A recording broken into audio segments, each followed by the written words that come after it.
Okay, I think we can get this started pretty much now. I think. I don't know. Let's do it. Bill, Matthew, you ready? Yeah, ready to rock. I could not be more ready. Hi, everyone. Hey. What's happening? If I don't win this challenge, then I'm the dumbest man on earth. Yeah, you better show up. There's a lot of Hackers trivia fans here, so I don't know, man. Fair enough. What's going on, you guys? Thanks for having us. This is awesome. Yeah, and again, congrats on the Coinbase announcement. That was amazing. Yeah, it's a big week for you guys. Yeah, it's been crazy. Yeah, go ahead. We've been holding on to that one for a little bit. People have been asking when Coinbase. So we've been a little tight-lipped about it. So we're excited to share. It was nuts yesterday.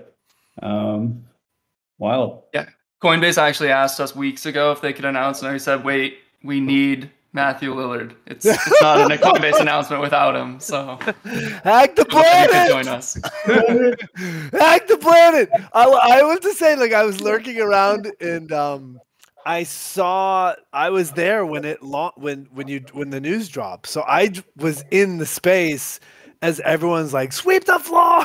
It was like a battle cry. It was hilarious. And I was just really excited to have an NFT already. So thank you for that, by the way. You guys, that was super cool of you. Yeah, no problem. I mean, I think when you have a trait in the collection that is based after your character, I mean, you have to have one. It had to be done. Well, I thought it was very generous. I'm like, I'm so new to the NFT space, and I just every time I'm introduced to new people and sort of into new communities, it's very humbling to be received and accepted in such a sweet way. So thank you. It was very touching in a weird way. Well, we are super grateful to have you. I mean, I don't know, we should probably get this thing kicked off pretty much. I don't know if you guys want to go ahead and we could start by having you give a bit of an overview about your project, and then we can probably jump into the trivia after that. Yeah, that'd be great. Yeah, Bill, why don't you take it away for a second? Sure. Yeah. So yes, the Midnight Movie Club. We're a brand new NFT project that we just kind of launched our Discord and socials. And we're basically a decentralized movie studio. So we're going to be making genre movies, and the money from the mint is going to go into a community DAO, and we're going to let our community kind of be involved in the filmmaking process. So you'll be voting on various aspects throughout the production, all kinds of different creative decisions. And then we're on our second and third, subsequent movies. We have one film that's set up, ready to go, but our subsequent films will actually be decided by the community. So we'll have filmmakers, probably about 3 to 5 people, pitch their project. You'll be able to look at their lookbooks, their demo reels, read a little bit of the script pages, and then the community is going to vote on which movie they want to make, and that's the movie that's going to go into production. On top of that, we have a whole other side called the Night School, where we're going to have a lot of tutorials and lessons for people that want to become filmmakers. We're going to have AMAs with industry professionals, so you get to ask questions and interact with them. And yeah, we're just trying to harvest the next generation of filmmakers and support them as much as possible. Is there anything I left out, Matt? What else can we add? No, it's it's utility, it's community, it's building, people that love films, people that love genre films coming together and sort of celebrating that. So we're really stoked. I mean, we launched 3 weeks ago, all our socials and our Discord, the community we're building, we're trying to do it in a really organic way. We're trying to find filmmakers, we're trying to find cinephiles that love films. And so, yeah, so we're trying to spread the word. And look, when you guys reached out, for us, it's a game changer, right? If everyone in this space understands us now and we're spreading the word, and it gives us an opportunity to grow organically in a really great way. So, again, we're grateful to be here, and we're thankful for the opportunity to sort of talk to your community and do something fun. I mean, the whole thing is what can we do in the NFT space that's fun and that people are excited to come back to and hang out with us and sort of build around. So this is one of those. Yeah. And we want to pave the way for, filmmakers in the NFT space, because we've seen a couple kind of film things kind of get involved in NFTs, but they've never done it the right way. They just don't understand the community. Like, I've been into NFTs since the Sneaky Vamp launch. That was my first NFT. And yeah, just seeing how all these other corporations and like movie studios are doing stuff. They're basically just like, oh, here, buy this, collectible, but it has no utility. It doesn't really do anything other than just fill their pockets. So we're like, that's not how you do an NFT project. You got to be offering the community something and giving back. And so that's why we sort of went down our own path to design this. And we want to just bring in members that are excited to make movies and are tired of watching movies that suck and are all the same thing because, marketing departments are telling the filmmakers, oh, you got to make X, Y, and Z. So we're putting the power back into the audience's hands to choose what we're going to make. So yeah, it's going to be fun. That's awesome. Yeah, I mean, I think the main question I have is when Hackers 2, obviously. That's your first movie, right? That's so funny. Well, that's our first movie. We're gonna do Hackers. We're gonna do a whole trilogy, 2 and 3. No, it is funny. The reality is that I was in London 4 months ago, and I sat down with Ian, and we had a pint, and look, in the world now, in terms of people selling names, we are nameless, but the world in which we're living and how sort of how it's infused every single aspect of our lives when from where we started to where it is now. There's such a rich tapestry of stories to tell, and they're interested in telling that story. I mean, everyone's bringing back these old films, right? Everyone's sort of holding on to these nostalgia pieces, and things are being revamped, and they just did another Scream. I mean, everything's coming back from the 90s, and so he's been approached multiple times, and he's got a really great idea. He's just trying to find the right people that want to make it. So there's a real chance that movie comes back. That's amazing. Awesome. That's exciting to hear. Yeah, it's super. Well, it'd be really exciting for me because I'm going to be in it. That's all I care about. Exactly. I'm like, am I in it? Oh, yeah, I don't die in that one. Cool, I'm back. Can't wait to see the Web3 version of Hackers. It's going to be awesome. Yeah, exactly. I mean, I was just going to say, I feel like the Web3 version of Hackers takes place in Mega City, so I think there's a crossover. For sure. Yeah, but it's cool. It's funny when the movie came out, it kind of tanked. I mean, it was like, nobody really knew. I mean, when we did Hackers, they gave us all a laptop, and they signed us up for this thing called New York Online, which was like this chat board.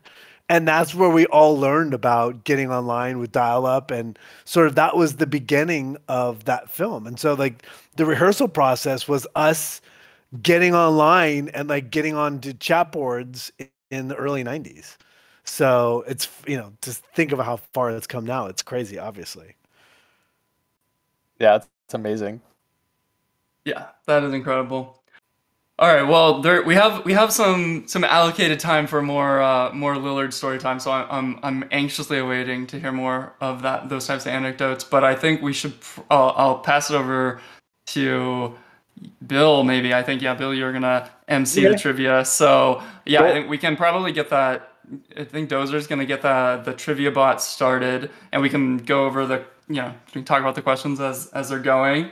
The format was posted in the announcement, so probably won't belabor that point. But yeah, take it away, Bill. Cool. Okay, so how does it work? So do I just go into the trivia channel and then read it as they come out, or how does the? Yeah, I mean, we can just talk about it a bit. We're just going to go through the questions. People are going to answer. And then in between rounds, there will be winners. And we'll do the whole whitelist giveaway thing probably after the event. We'll circle back with the winners. Cool. Awesome. And how do people answer? Because I don't know. So how do people answer?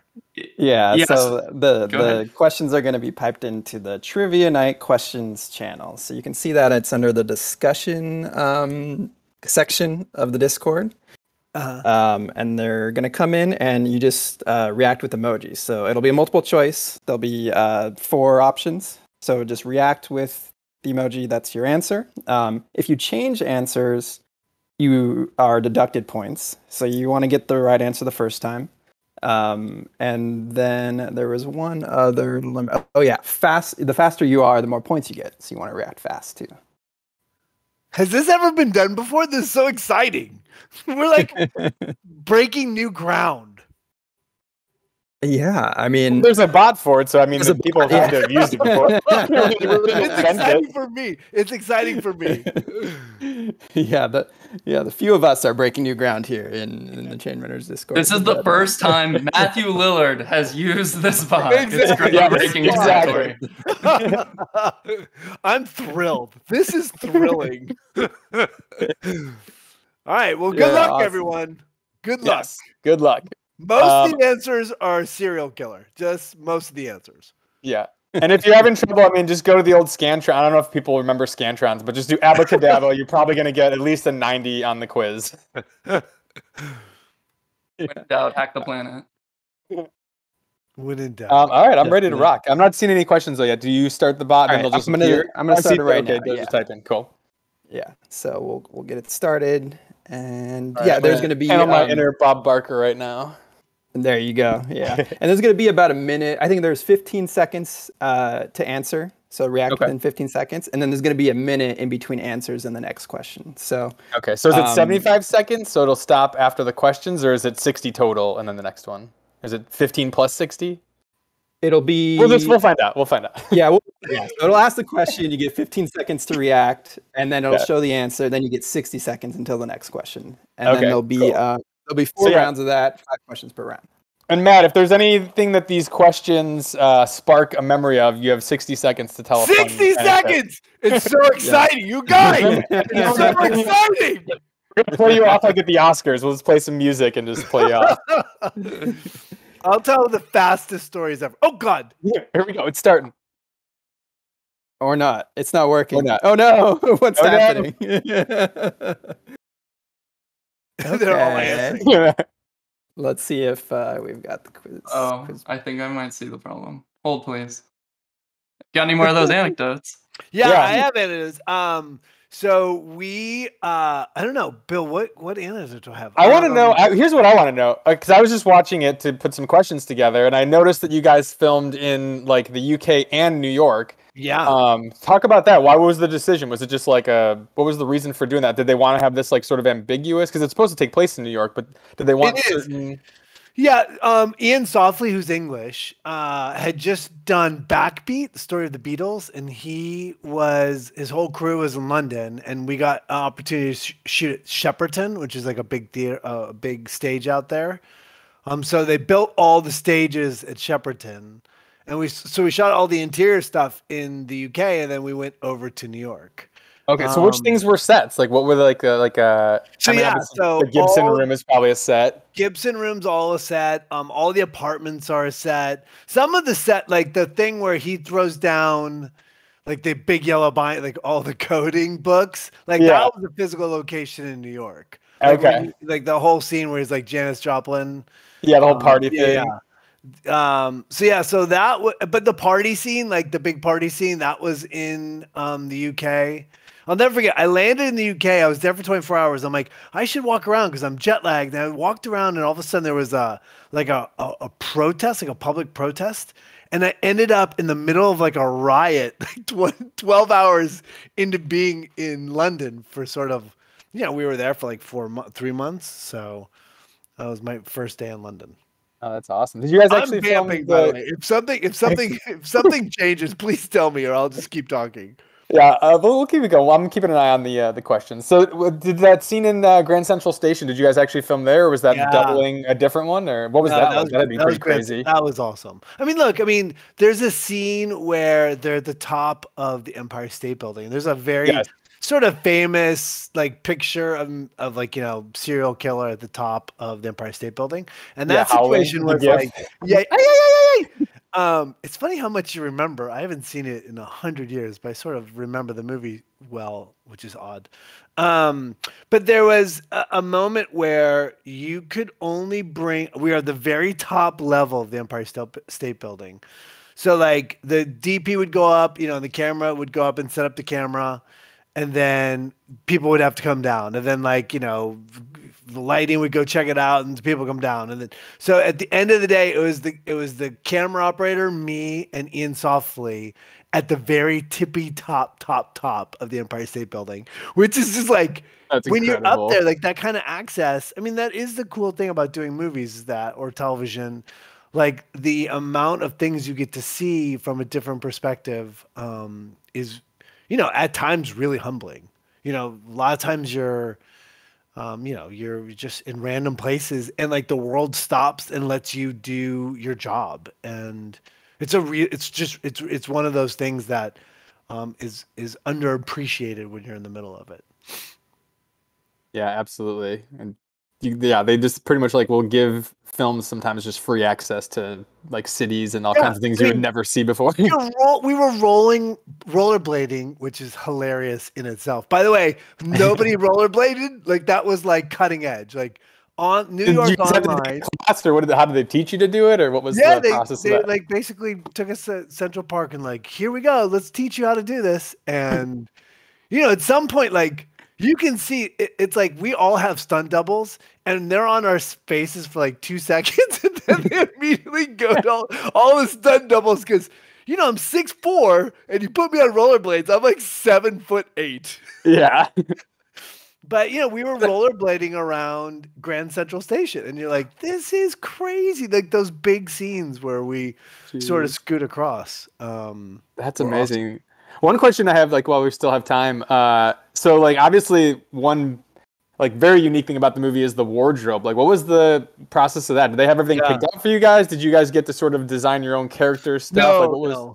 They did it all. I mean, that was all sort of Ian and the costume designer. In fact, they just had the all the costumes from the movie at a museum in London, like oh really? Yeah, not the Tate Modern or something. It was like a really big show of all those pieces. But yeah, they were super random. It was all vintage stuff and stuff that I don't really know how Angie's stuff came about, but it was all part of that look. I mean, I think that Ian did an incredible job bringing together a visual ID for that movie. Because if you look at it now, it's kind of hilarious. And like I said, like when it came out, it tanked. And it wasn't until Apple stores became prevalent in every mall across the US did it find its feet. Like, right? It took a couple of years for people to get the fact that A, it was kind of cool, and B, at some point it became super kitschy and funny, which is why it's like nobody in Chain Runners is like impressed with the hacking capabilities of people in that movie. But it became kitsch and it became part of this sort of zeitgeist. And, I did a con in Seattle a couple years ago and I had like, I would say like every third person came up to me and said that movie, sort of the magic of that movie got me into coding, which now leads me to my job, at Microsoft or whatever. So yeah, the impact of that movie, you just never expected. The same thing, kind of the same thing happened with Scream, right? Scream came out, it was just another horror movie, and then the exit polls were through the roof, but it launched, like they dropped that movie 2 days before Christmas, and being in the movie, I'm like, oh, the movie must suck because they're launching it next to Christmas and nobody does a horror movie next to Christmas. And cut to, it ends up being something you just never expect. Yeah, absolutely. Now, what was the audition process for Hackers? Because I know you said when you did Scream, like you initially went in for the Billy role and then, kind of changed things up. Was it similar for this? Like, did you go in for the Dade role or was it definitely like you were it's Serial? So funny. So I, are we talking too much or do we want to answer? I'm still down in the. Yeah, I mean, I was about to give you guys an update. So it looks like with the Discord outage today, that the quiz bot we were using for trivia to set up trivia is just not connecting. I was actually having this issue with our internal runner bot earlier, but I just rebooted it and it fixed it. We are trying to see if they will fix their bot in the next couple minutes. If they don't, we might have to come up with an alternate format. But yeah, keep talking. It's fine. All right, cool. People don't hate me. How do I get back to? Sorry, I'm on the side. Just click stage or events. It'll be on events. Oh yeah, okay. There, now I see everyone's faces. Hi everyone. Yeah, so we can also take questions from the audience too. But to answer your question, Bill, so I was a young actor in New York, and I was, my girlfriend at the time was in casting, and the casting director needed somebody to read with people, and so I came in and read for 2 days. It was me and Ian Softly, and like every young ingenue in New York came in to read for the movie, and because they really wanted to cast it out in New York. So I was reading Dade, Johnny Lee Miller's part, in the casting room. And look, if you give me 2 days with somebody, I'm going to charm the shit out of them. And so by the end of it, I think Ian Softly is like, you're not as ugly as I originally thought. Maybe you could play Dade. So funny enough, they flew me to LA to screen test for the character of Dade. So I screen tested for that part against Johnny Lee Miller. It was me and Johnny Lee Miller, and I think one other person. I didn't get that part, but when I was in LA, when they flew me to LA to screen test, I auditioned for this movie called Scary Movie, which also happened to end up being Scream. So they flew me out, and I screen tested. I didn't get that job, but I did get. I got the part of Serial, and then I got also Stu in Scream, which was awesome. Nice. That's great. Again, like great little trip to LA.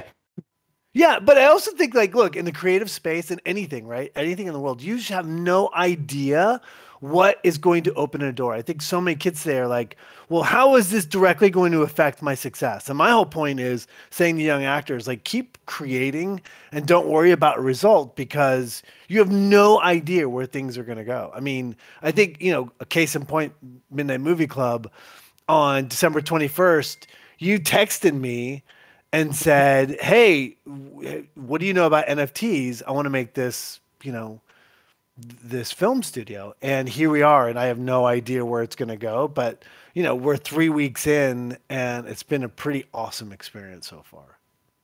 Yeah, it's true. You can't overplan things, because you just got to kind of go with the flow and let things happen. I always thought that we, be doing movies the traditional way of having to go through finding investors. And again, we have done that, and it takes forever. And so I was like, seeing the technology underlying NFTs, I was like, there's something here where we can use this to change the game. Like, this is going to be a game changer for indie film. And it started with you in crypto, right? You sort of were, 100 years ago when blockchain came out and Bitcoin was where it was, and you were like, you felt like you had missed that bubble, and you're like, I'm not going to miss it again. Yeah, I got into it in it was 2013, and I was, everyone was, saying, oh, it's on a bubble. I watched it go from $147 a Bitcoin to $350, and everyone's like, it's on a bubble, don't buy it. So I stayed away, and I kind of was doing some mining stuff at the time and accumulated some. But yeah, I wish I would have aped into it. But again, when you're going paycheck to paycheck eating ramen, you're just like, I can't really put money into this right now. This fake money, what is this? And then now seeing NFTs again. At first, when I heard about it, I was like, okay, why are people buying JPEGs? And so instead of just saying oh, this is bad, and acting like a caveman seeing fire for the first time and running away, like we've seen a lot of people on regular Twitter kind of reacting to us, I was like, let me delve into this and see what's actually going on. And yeah, when I found the Sneaky Vamps, I saw what they were doing and how you could actually use the underlying technology to offer different utility with your project. And then that got my gears going, and that's when I started putting together the idea of the project, and once I got kind of the white papers and all that stuff kind of assembled, that's when I hit you up and was like, yo, let's have coffee and talk about this, because I think this could be something huge there. And thankfully you were like, yes, NFTs, because most people, when I would pitch that idea to friends in the film industry, I just see their eyes gloss over, and they would just start zoning out and have no clue what I was talking about. Yeah, so, I mean, look, sorry to interrupt here, but it looks like the question is going now. So in the Trivia Night question channel, we got to go on. Sorry, the first question was already asked, but everyone can get on the next questions. Okay, sorry, I totally missed that. I shouldn't have switched back. So the first question was I'm going to read it out anyways, because I assume we have 60 seconds.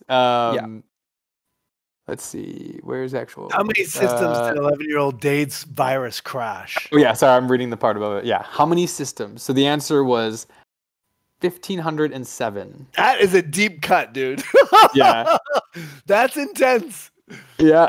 Yeah, it's good. Yeah. Imagine how absurd that number of computers was back then too. It was so small. But oh man. Yeah. Think of how many computers were affected today when Discord went down. When that crashed. And the panic that people felt on the inside. Oh man, nobody knew what to do. Everyone. Oh, here you go. Oh, we got the leaderboard. Oh, leaderboard. Yeah.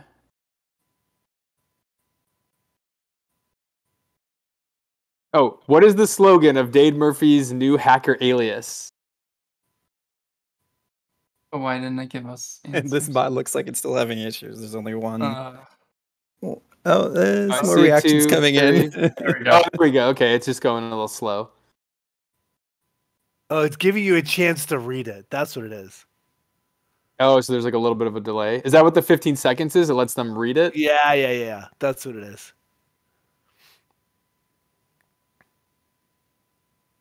All right. And the slogan was mess with the best, die like the rest. Yeah, baby. By the way, Johnny Lee Boot up or Miller shut up. I like that one. at that time, he's English. And so like all of a sudden along comes Johnny Lee Miller, the English man stealing my job, which was, wasn't really my job, but and then, very famously, those two got married during the movie, or not during the movie, after the movie. Angelina Yeah, I Jolie, remember that. Yeah, and Johnny Lee Miller. They were awesome, by the way. They're very cool people. I'll never forget, in the middle of that, they went off to get tattoos in Amsterdam. And then they went off to get tattoos in Amsterdam like every weekend. During the course of that movie, they got like 7 tattoos each. I was like, wow, they're so dangerous and so beautiful. Serial Mommy, Right, crush it. Yeah, look at that. All right, which of these is not a hacker alias used in the film? The Plague, Warlock, Phantom Freak, or Lord Nikon? 15 seconds to answer, people. Get your answers in. Oh, you can see fast is good because you can see the. Yeah. Oh, time's up. The answer was Warlock. There's nobody named Warlock in the film. Did you have any scenes with I'm blanking on his name now. The Plague. Yes. One of the best he's great. He's he's in so many good things. He is. He's a really Fisher Stevens. He's a great director. He's a great really? Director. Yeah. But it was funny, like the idea, like I think one of the great things that Ian Softly did is that, the way he sort of moved the camera through the chip. Your file system. Yeah. Yeah. Like, the cities and stuff. Yeah. Yeah. It was super cool. That was like very inventive at the time. And the guy that shot, I forget the guy that shot that. I think he's the guy that shot Pulp Fiction. Oh, I could be wrong about that. But it was like super visual, right? The whole movie is like beautifully shot and sort of cutting edge. And the album was like, it was filthy. Like people, ooh, Serial Mommy's still going. That's a Midnight Movie Club. What's happening? Let's go. Beat them. Yeah, the album for this movie is iconic. Like I still listen to it regularly. Oh, you do? Oh, yeah. It's like it was a huge hit. And new questions. New questions up. What is on the roof of the school?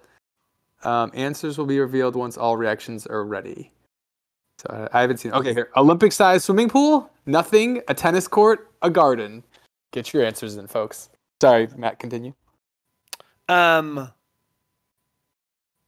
really, you guys, you have changed the internet forever with this bot. It's incredible. The answer is nothing. There is no pool on the roof. I don't know how I got that wrong. You got that wrong? I haven't been actually responding. I forgot that was part of the hack. Yeah. Wait, were we? Oh yeah, they just re-released the album. They just re-released it on vinyl like 2 years ago, right? Was that like a Mondo thing, or who put that out? I don't know. I don't know who put it out, but there was like I got one. Somebody gave me one. Nice. Did you? By the way, I was getting one question. There's a question I want to ask. I don't know if we have enough time, but do you have any props or anything that you took from the set? Do you still have anything from the movie? No, I wish. I do have. So it's crazy. There's like a little doll. Like my character has this little doll in the movie. Mm-hmm. And between my first and second year of acting school, I was at a Renaissance fair and I played the Shire thief at the Sterling Renaissance Fair. And somebody made me that doll, and I brought that doll with me on set, and I brought it home. So I still have the doll. Oh, that's awesome. Yeah, I wish Noble Knight is catching up. What show does Dade play after hacking in the TV network? Twilight Zone, Star Trek: The Invaders, or The Outer Limits? Do you remember this one? I think so. Yeah.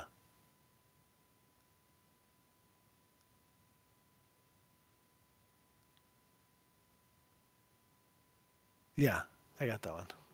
Nice. The Outer Um, Limits was the answer. But I wish, I mean, I think if I, I'm not really a collector, but I think now, at this point in my life, I would take stuff left, right, and center. You used to be able to steal stuff all the time because people would be like, well, I don't know. I don't want it. Yeah, we're just gonna throw it out probably. But yeah, now Yeah. everyone's collecting things and they're doing exhibits and everything. It's a whole thing. It's like a whole cottage industry of like props and stuff taken.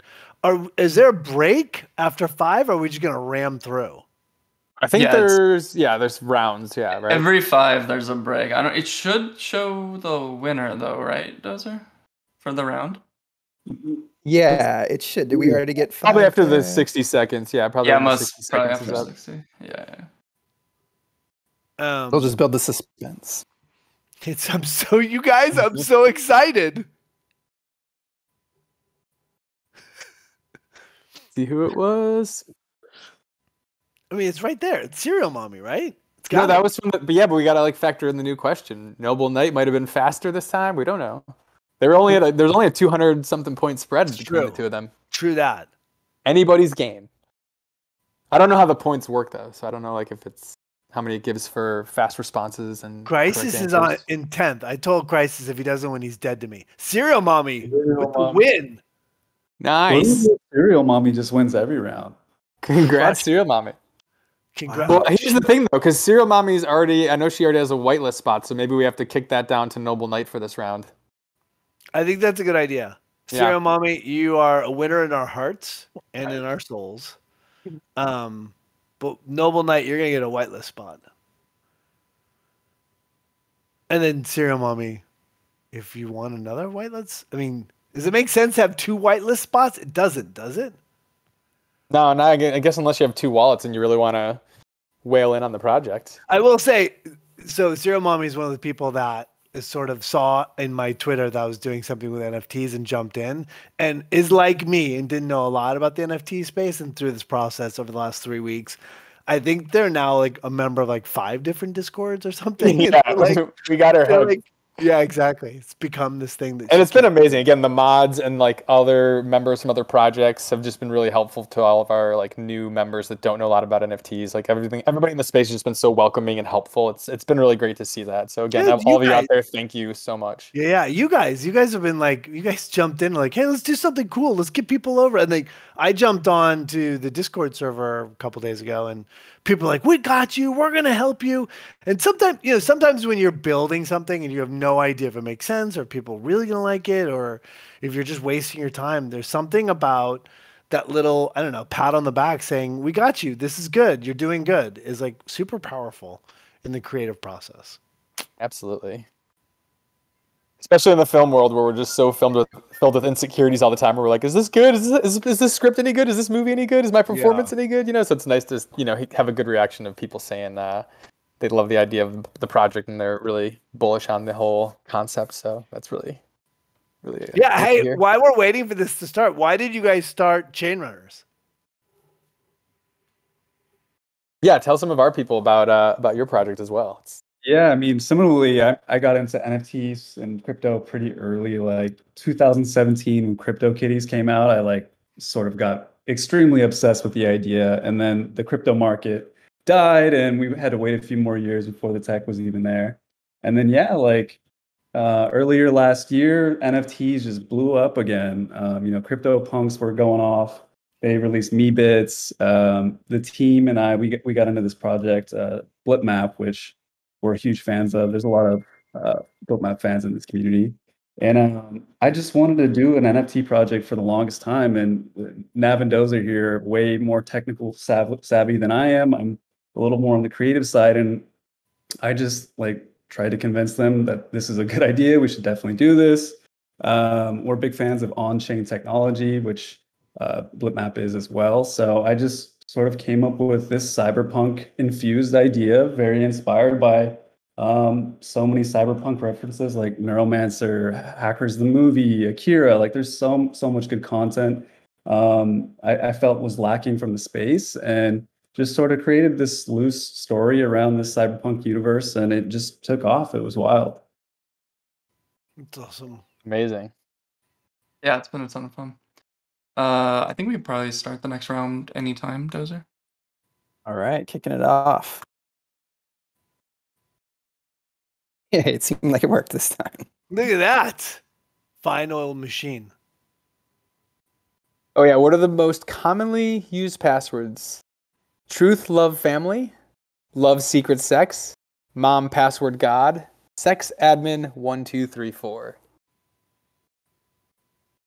I don't know that one. You don't know that one? No, Oh, I don't man. know that one. Love, secret. Love, secret, and sex. The fourth one is God. Nice. Yeah. And that's like where we've come for passwords too. Like that's what passwords used to be in the 90s. Now it's got to have like 8 characters and symbols and all that Change fun. it So every- yeah, so- capital letters. You're changing like every 6 weeks or something. I'm like, oh my god. The older you get, the more impossible it is to follow.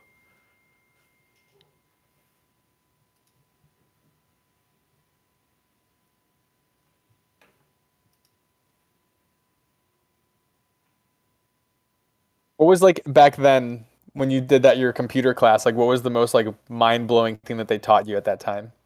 Well, dude, I would get onto a chat and like, look, I was a 20-something-year-old kid, and the first time you're on a chat, you're just trying to figure out if people are, male or female or a spider. Like I distinctly remember going, like where are you located?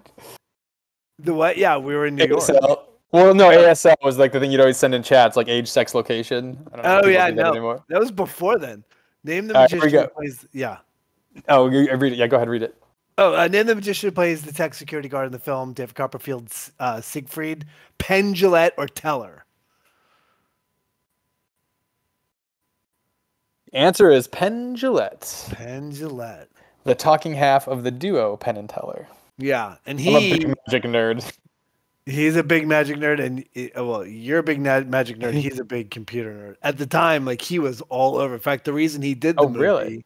Oh yeah, he knew I was everything. curious how he got involved in that. Yeah, what was the process? Like, Yeah, I don't really remember him specifically, but he would just go on and on and on about rights, like the idea of like having rights, or the idea that hacking was. I'll never forget, like Jesse Bradford, who went on to have a great acting career for a long time, was a young kid. His dad was on set the whole time, and his dad was asking a question about, should that be fair if a hacker can get in anywhere? And I'll never forget, Penn Jillette was lighting this dude up about how hackers should be allowed to do what they want, and that people like that, that if you're stupid enough to keep your information exposed, like it was like this whole, he like blasted this dude. I'm like, well, it was very aggressive, and he's huge. Penn Jillette's like, he's a very big man. yeah. When Dead breaks Kate's high score, by how much does he beat it? Is this one too weak or fine? I think it's fine. 900 points, 300 points, 7,000 points, or 100 points. My wife just texted me, said Liam is stranded. That's my son. Answer is 900 points. Your son is stranded somewhere? He's stranded, but he's 13, so I'm sure this is like a life opportunity for him to understand that he can survive. Yes. Does he have a phone? Does he have Uber? I think he'll be all right. He is. I'm sure I'm about to get a phone call. My wife's like, when are you done? I'm like, the bot. It's up to the bot. It's not up to me. Yeah, but that what was it? Oh yeah. Yeah, the personalities in that. There's a lot of actors in that movie. Like one of the actors is Mark Anthony, the singer who went on to marry J-Lo. Is like one of, I'll never forget. He's like, I'm a Latin singer. I'm super successful. Trivia question. You might have just given away an answer. I don't know if they're using it, but that was definitely one of the questions I wrote down. Just Well, say, everyone better get that right. Yeah, I think we left that one out, so you're good. Okay. All right. Good. By the way, it's a real contest. Look at this. 1, 2, and 3 are neck and neck, and there's Serial Mom. If Serial Mommy wins every round, we're just giving her an NFT. 900 points. Did we already know that? Yeah, we did. Yeah, we said it. Yeah. Yeah, but he was he was like, "Hey, you guys, I'm playing at Roseland. Why don't you come by and see me?" I'm like, "Oh, cool." I expected like a little band. It was like 10,000 people like in the streets, like overflowing. Like the guy is huge.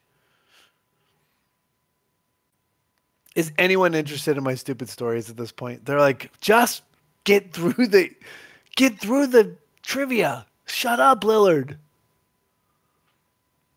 No, we that's all what love it. they want to hear. They want People to hear says the more story. stories. Yeah, more stories. They said. that's all Okay, we care about. What other stories do I have? I'm sure we have a lot. How many of these do we have? I mean, I have. It's 20 questions. It's 20 questions. Oh, okay, right? okay. Yeah. Yeah. Okay, so here's a funny story. So a very funny moment in the movie, and this is it's an odd moment, but it's worth telling. So there's a part in the movie where we're at this party, and we're at a party at Angelina Jolie's house, and there's a scene where they shoot the big scene, right? At some point, like the two of them are making out, and like instead of watching this beautiful woman and this beautiful man, played by Jackson Brown's son, I think. Anyways, Oh, really? yeah. But they were making out, and like the joke of the scene is that in the big wide shot, you see all these nerds like checking out the computer and like how fast it is, and like they give, like sort of break down this nerdy sort of version of like, oh, this is so sexy, and they're talking about the computer. But the scene was, so she's supposed to take off her top, and we don't notice because we're watching the computer screen. Anyways, long story short, they shoot her side, and we all are out of the room. So she takes her top off, and like obviously we're closing the set and showing her respect and all this stuff. And so then they go back to and so in sort of the wide version, we're like, oh, like when she takes her top off, we're supposed to see it and we're supposed to have this reaction. And our reaction was like, oh my gosh, that's crazy. So in the reverse, if this makes sense, they're doing the close up of the guys when she takes her top off. So in the master, we're like with this really muted sort of reaction. And in the close up, off camera, she took her top and flipped it up, and the reaction was like, "Oh my god! Oh my holy shit!" She like really did it for you guys just to get the reaction? That's hilarious. She could care less. And she like flashed us all. And like obviously it was like very different reaction. But she was awesome. She's great. And she's gone on to do like such amazing things as a young woman. I mean, she there's a very sort of Hollywood story that she learned. I don't know if I'm supposed to tell you this, but I'm gonna say it anyways because we have friend NDAs. Bot, please go.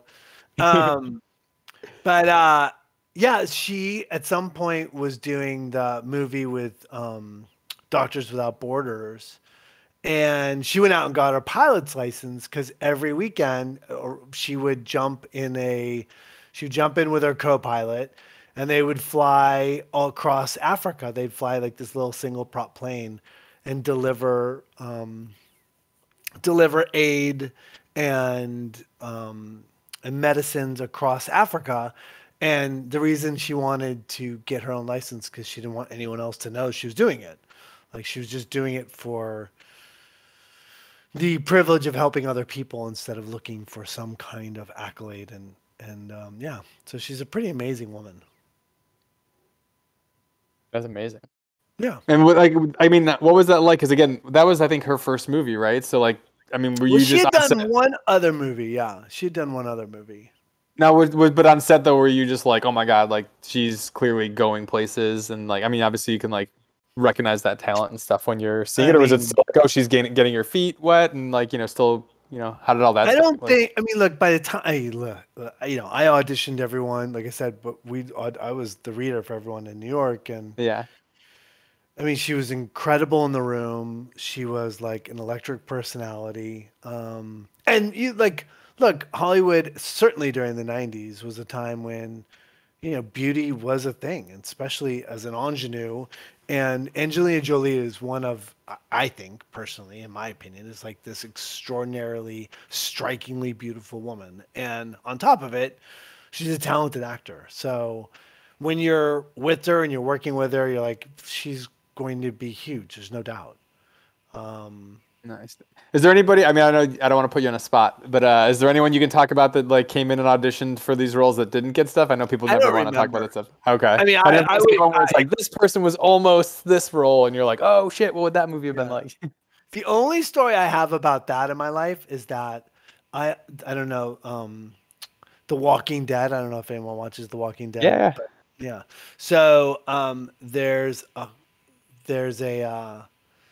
a part on that show played by Jeffrey Dean Morgan that is very famous for killing a bunch of heroes of the show. I'm trying to remember his name off the top of my head. I can't remember. Negan. Talking about Negan. Negan. Yeah. So I auditioned for Negan, and like when I went into audition, I'm like, "Hey, you can't really talk about this." I'm like, "Fine, whatever." And they're like, "It's a really big part." I'm like, "Oh, that's cool, whatever." And the more we got into it, the more I realized, oh, this guy is a big deal. And look, I went back like 4 times, and at some point, a couple years later, I did Twin Peaks, and we were doing a Q&A at Comic-Con. And at the Q&A, the showrunner came up to me and said, just so you know, we ended up going with Jeffrey Dean Morgan, but he had the offer for a while and wasn't given a response. So we pulled the offer from him, and you were Negan for like literally 15 minutes. Oh, shit. Because that's insane. Because he didn't. Yeah. And, that's kind of part that changed your life, right? I mean, that's the thing about being an actor. One minute you're unemployed, and the next minute you're stealing George Clooney's wife in The Descendants, or you're Negan. Whatever. I mean, that's no idea what the next phone call is going to take you and the opportunity it's going to provide. And that's one of those you're like, oh, that would have been way better to get that role than to be telling the story years later and say, oh, I missed out. Yeah, and that's where it goes back to what you're saying about like, trying not to plan everything out and just going with the flow. You have no idea. Yeah. Hey, well, obviously the bot is crap. Yeah. Should we open it up for Q&A then, or what? Yeah. And then we'll just give out a list for people that come ask questions. Yep, how's that's that sound? Plan. Cool. Yeah, let's do that. Let's do it. Cool. So if anyone has... I know Salami's been waiting for some questions, so you ready to come up, Salami? Just sent the invite. The salami attack's hilarious. Well, it's pretty much. Can you guys hear me? Yeah, we got you. Yeah, what's up, guys? Hey, Matt, how's it going, everyone? Dozer, great, man. How's it going? Pleasure to be here, you guys. I was 4th place. I was trying to buff all the way to the finals in that second bot round, and I got nerfed here, guys. It's terrible. It's terrible. No, just some questions I just wanted to ask. I'm a big fan, of course.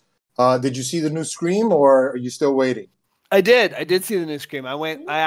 They canceled. There was supposed to be a premiere. They canceled the premiere because of Omicron.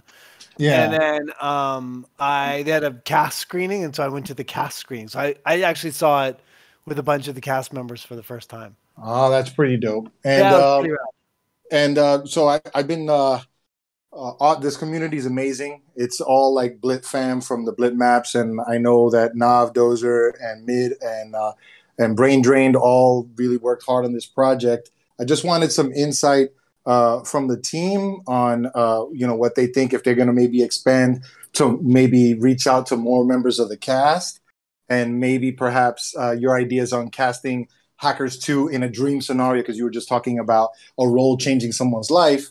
What do you think would be the future cast if you were to cast Hackers 2, or like the spiritual successor of Hackers?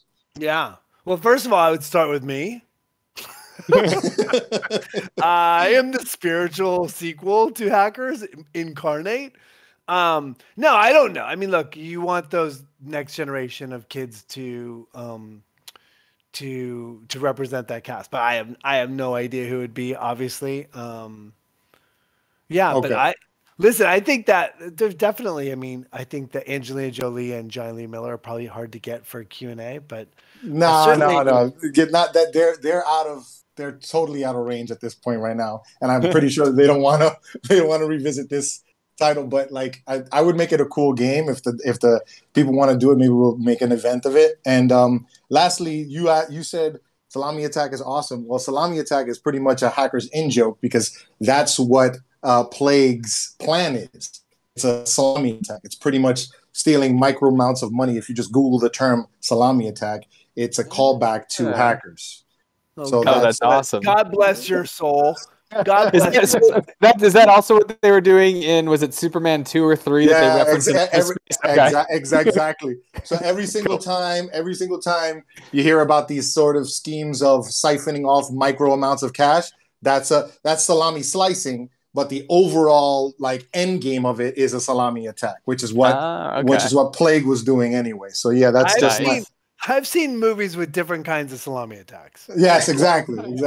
But no, what's the etymology though? Like, why'd they use the term salami? Like, why? Like, is it because you slice up a piece of salami? It's just a code. It's like a coder's term about it because the actual term for the siphon of the code is salami slicing. So if you Google the term, if you Google the term salami slicing, you're not going to get deli meat. You're going to get the act of siphoning off many amounts of cash, leading to a salami attack. So thanks, guys, for having me. I'm going to cut. I got to put my 4-year-old to bed. Do it.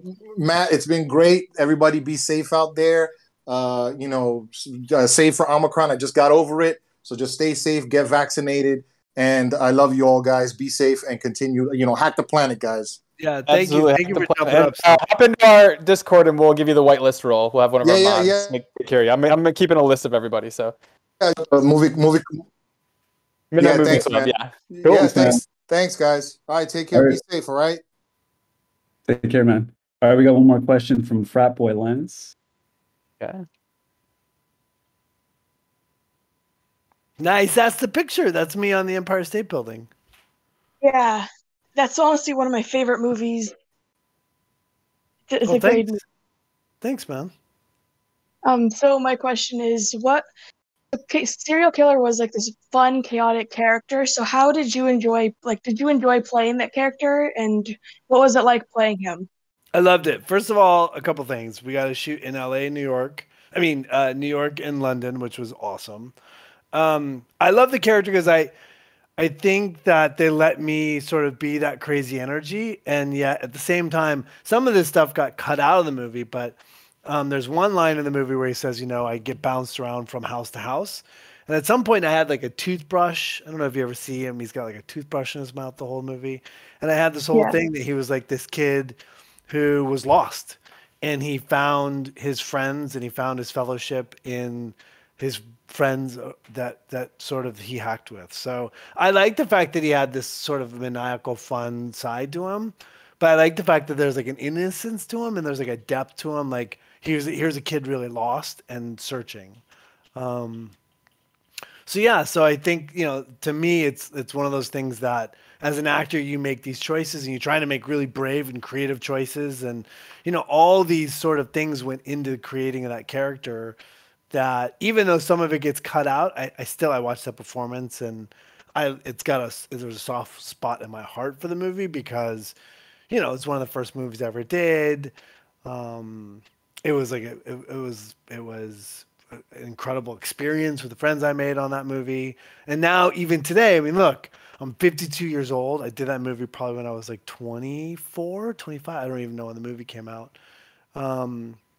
And here we are talking about it like all these years later. So, it's funny how these little things that you create sometimes find purchase in people, and it just lets you be, it's a token of my journey, and I'm proud of my journey because I've been doing it now for so long. So, yeah. Thanks for the question. Yeah. I'm really glad about this community thingy with the Midnight Movie Club, because before I never really knew anybody who actually knew that movie or liked the same movies that I did. So it's really nice to have this community who likes the same movies that I do. Right on. Well, that's good. Amazing, Yeah. Finding your people. Yeah, that's why we built it. All of the money sort of goes back into the community, and together we'll build cool things. So thank you. Yeah, and you'll get to be part of someone else's favorite movie, hopefully down the road, which is awesome and exciting. Yeah. Hey, Matt, so you mentioned deleted scene, or one of your lines or something that got deleted. Were there any other deleted scenes that we've never seen that you would either remember from the script that got cut or that you guys shot and never wound up in the cut? It's the scene where Angelina Jolie and I make out for like 20 minutes. Super, super sexy. No, I don't remember. I mean, look, the reality is I just don't remember. It was Yeah, I so just don't long remember it. ago. I have no idea. I mean, it was funny. I do have like a box of scripts, and so, hey, what's up, Saint Stereo? I have my script somewhere still, which is kind of fun. Oh, nice. That's awesome. Yeah. Hey, what's up, Saint Stereo? How are you? Yo, I was actually just trying to put a request to speak in, and then I wound up on stage. So what's up, everybody? Hey, what's up? Hey, how are you? Welcome. man? Your dreams have come true. That's Yes. right. Saint Stereo is actually an artist on the project, so he's one of the team. Oh, right. On. Oh, nice, dude. What's Great up, work. everybody? Good to meet you, Matt. I do have a question for you too, man. I wanted to hear more about Midnight Movie Club. I'm curious, having been in like Hollywood and indie stuff, what do you expect from a Midnight Movie Club production? Is it going to be the same kind of vibe? Is it going to be more loose? How do you think those movies are going to go as a production as opposed to like a big budget thing or a little budget scrappy thing? Yeah. Dude, first of all, I love your question. Thank you. Because it's like, you saying that helps the universe create the fact that we're going to go make movies. Well, look, I'll say this. I'll let Bill talk specifically about the community and what we're trying to build. But to me, the great thing about indies in compared to something like Scooby-Doo, you know,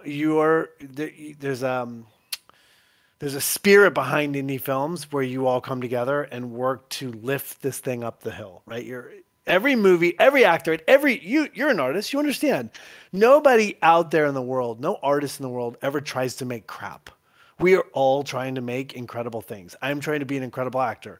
You know, film directors are trying to be incredible film directors. Like, we are all trying desperately to make brilliant things.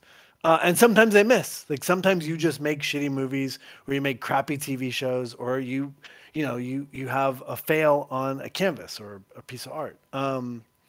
So I think that the thing about indie films is that there's that spirit of all of us trying to make something exceptional, where, you know, on a big movie, you're working for the man, and you're definitely still trying to make something incredible, but doesn't have that it's us against the world mentality. And I think that that's the thing I respond to as an artist and as an actor, is the spirit of indie films. And then Right on, man. Yeah, and to me, it's a lot about, you know, giving the creative power, you know, back to the filmmaker and allowing them to do their vision. Because I've just had so many friends in this industry, and I've experienced it so many times, where you go into meetings at big companies, and, you know, they're giving you notes on stuff that has nothing to do with the story. It's all about the marketing team and how they're going to sell it, and it just kind of ends up ruining like the vision that you have for a project. So, you know, being able to like do stuff that, you know, is just something that the way you saw the project coming out, and also, you know, movies that are just fun. I feel like there hasn't really been like stuff that, you know, obviously there's like big budget action tentpole, you know, superhero movies, but just like those lower budget, just fun kind of, you know, thrown back to the old canon and like Vestron video movies, like all the stuff from the 80s that we grew up on. Like, those movies didn't have big budgets, but like they got to do like wild, crazy concepts, and they put their heart and soul into it, and it just made these awesome movies that are still being watched years later. And that's like my hopes for this, is that we can make some really cool, really interesting pieces that people are going to enjoy for a long time. And then, you know, that's like the main goal of it. It's just, again, to have fun and bring back that, you know, kind of, you know, unique storytelling, because everything right now feels just so derivative. Like, you're either watching a reboot or a remake, or, you know, people are just trying to form something like that's a unique idea into being something a little bit more mainstream, and kind of cutting away what makes it its own thing, and homogenizing everything. So hopefully we can make some stuff that's, yeah, completely new. Yeah, and within that, building a community around it that sort of like rallies, right? The idea of like, Yeah. hey, we need a band T-shirt for, you know, the kid in Act 3. So, you know, our community will do the art for it, and then everyone votes on which kid, you know, what's that kid gonna wear? Like, the idea of engaging community again and again and again on every step, like being, you know, Absolutely. seeing dailies, seeing, you know, behind the scenes talks with actors, like doing breakdowns at the end of the weeks, like AMAs about how the week went, like sort of being intimately involved in the filmmaking process. We think is gonna be super cool for people that love films. Yeah, it's going to be way more in depth than just, you know, watching like a 20-minute behind the scenes featurette, because you're going to literally have us like, we'll be like, you know, maybe even doing like some live broadcast stuff from the set. We're definitely going to be doing interviews during the production, talking about it, showing stuff. And again, all the voting aspects, like you mentioned, for people making decisions for the creative parts of the film is going to be awesome. And yeah, like you said too, we also want to involve the community. So graphic designers out there. It's like, well, we need to put art on the walls of the kid's bedroom and like, you know, shirts and different designs. Like all that stuff costs money to clear normally. And then your art department usually has to go out and has like the art PA just kind of design some like, you know, non-commercial stuff to put in the background. But we want to have our community members be able to like design a band poster, a movie poster, whatever that's going to like wind up like in the film. Like Matt said, there's in the first movie we're doing, there's a part of the plot that revolves around a certain t-shirt that the kid's wearing.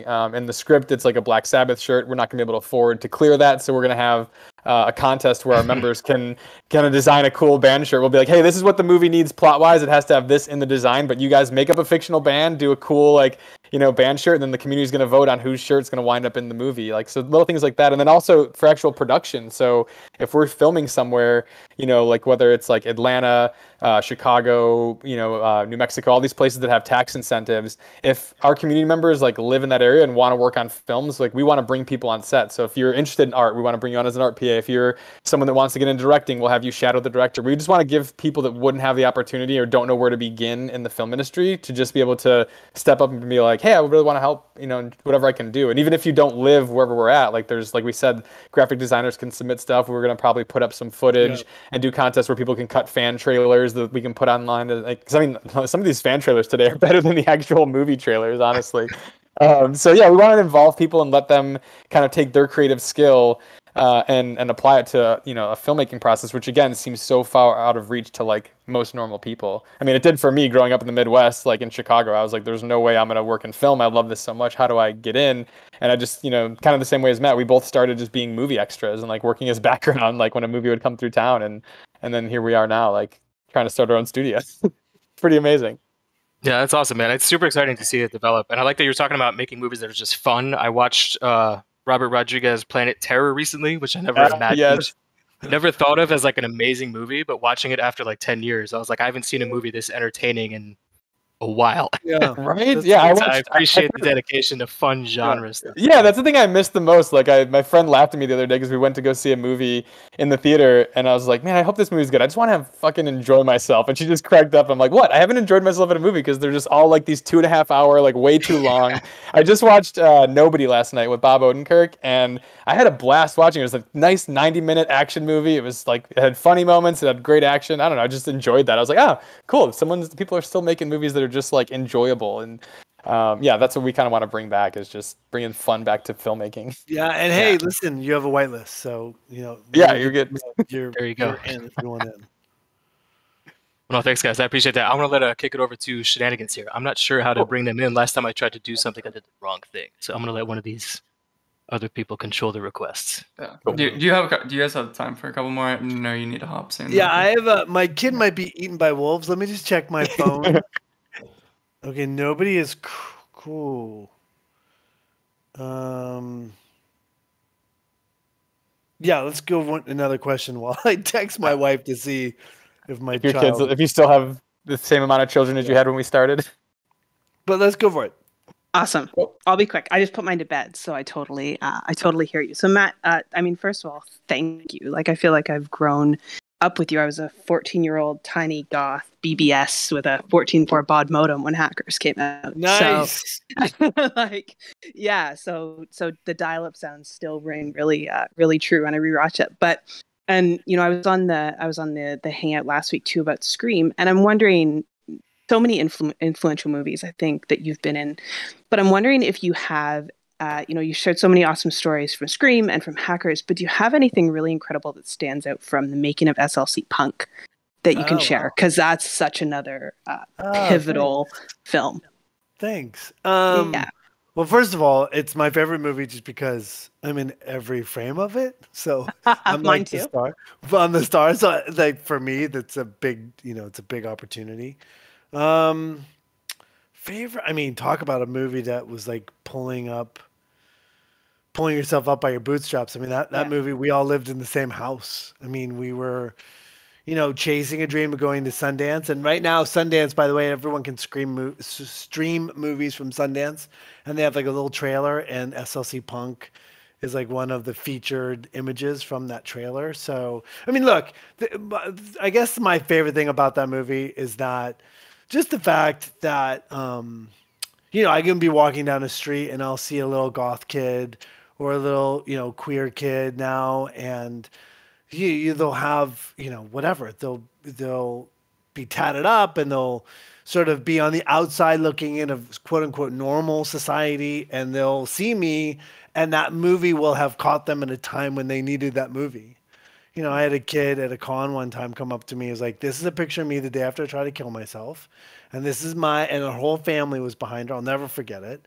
And she's like, "And I survived. And this is my room the next day." And it was like all these pictures of me in SLC Punk. And she goes, "Your movie saved my life." And, things like that. Like, look, it's a weird job. I have a weird job. I'm a very fucking normal human being that has a weird job. And I think the thing about that movie that stands out to me is, again and again, it just resonates with people who needed it when they needed it most. Yeah, I guess that's it. And the other funny story about that was at the premiere of the movie, and I was peeing in a urinal at Sundance, and Adam Duritz was next to me. And I'm like, a lead singer of Counting Crows. And I'm like, "Hey, you're Counting Crows. What's up?" He's like, "I'm seeing your movie." I'm like, "Oh, wow, that's crazy," as we're peeing. And we became buddies after that. So there you go. That's a weird story. Awesome. Thank you. Amazing. Yeah, you're welcome. Thank you for the question. All right, I think we have one more question, and it's Serial Mommy. So let's close it out with Serial Mommy. So nice. Matt can go winner. Hey guys. Hello. Hey, what's up, champ? Okay, I just want to shout out to WimpZ.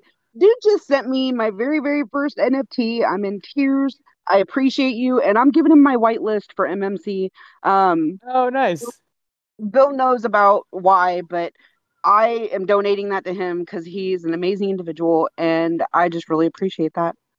That's incredible. Thanks. Look at that. Like, see, this is what I love about the community. Everyone's just helping each other out. She's just got her first NFT. I am so literally awesome. In tears. That's awesome, Wiz. And Matt, I love you. And you knew I was going to win anyways. Look at the name. I know. You're the best. Thank you. No problem, guys. Thank you. I appreciate you. Yeah, much love. I mean, that's the thing. I do think that we had this weird thing. And you guys, at some point offline, we should talk about it. But, the first day we tweeted, I think we had 38 people join Discord. We call it Black Monday. We had 38 people join our Discord, and like 10,000 people on Twitter telling me I'm destroying the earth. And we had this whole moment where we reconsidered whether we were doing the right thing. My agent called me and was like, "What are you doing?" And I thought I just killed Matthew Lillard's career. I'm over here like freaking out because I grew up loving him. I'm just like, "Oh my God, am I crashing his career? Like, he's gonna hate me." Well, we had this moment, right? And it was like we doubled down and sort of took a moment, and the next day we reached out to the Sneaky Vamp community, and when they like hosted us in in their space, spaces, their spaces, and like that was a game changer for us. Like 4 days later, we had 700 people, and we were at 700 people for a long time. And now I think, I don't know what we're at. We're close to 5,000, and we're still super early in the game. But I just want to say, you guys, thank you, everyone on the dev team. Thank you for hosting this, and thank you for bringing our community and your community. And it's humbling, and I appreciate it, and I know Bill appreciates it. And you guys, if you're out there, go check out the Midnight Movie Club. We appreciate any love and support. We're trying to build something. Our names are on it. Our faces are on it, and for all intents and purposes, we're trying to do something that's never been done before, and we're excited about it. Absolutely, yeah. And again, I know the trivia got a little janky, so if people want to come over to our Discord, drop your Chain Runner into the chat, we'll give you a whitelist spot because we want to make sure that everybody's getting an opportunity. Yeah, go drop a Chain Runner, blow up our spot. And my wife's like literally like, "Can you go get him? He's on a street corner." So you guys, thank you so much. Thank you for my NFT. I really appreciate it. Hack the Planet. I feel like I have to say that. Get your kid some rollerblades so he can get home on his own next time. Yeah, come on. This has been amazing. Thank you guys so much for coming. And yeah, sorry about the trivia, but we will definitely get that resolved, and maybe we'll have to do this again sometime. Yeah, maybe part 2. Yeah. Go save your child. Everybody, I don't know. I mean, probably we should hack the planet. So don't forget to hack the planet, everyone. Hack the planet! All right, you guys. Much love. Thank you, everyone. Have a good night, everyone. See y'all. Bye, guys.